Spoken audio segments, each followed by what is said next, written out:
काही वर्षापूर्वी या गावात एक तांत्रिक राहत होता.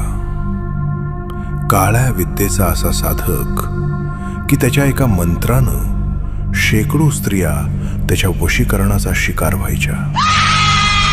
त्याच्याकडे पाहणाऱ्यांच्या डोळ्यात स्वतःचं अस्तित्व हरवून जायचं आणि त्याच्या सावलीवर पाय पडणं म्हणजे मृत्यूला निमंत्रण मानलं जायचं.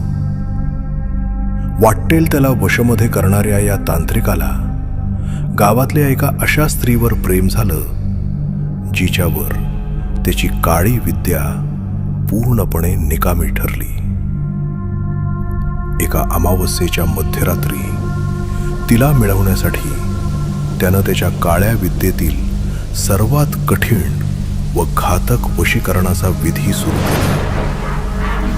पण मंत्र पूर्ण होण्याआधीच त्या विधीनं त्याचा जीव घेतला.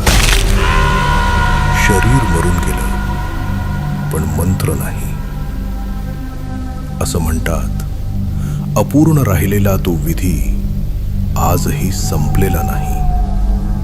दर अमावस्येला त्याचा आत्मा त्याच स्त्रीचा शोध घेत गावभर फिरतो, हाका मारतो.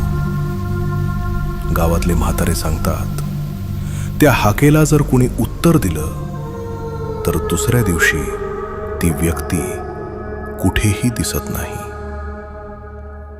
आज अमावस्या आहे आणि तो पुन्हा एकदा तिचं नाव घेतोय.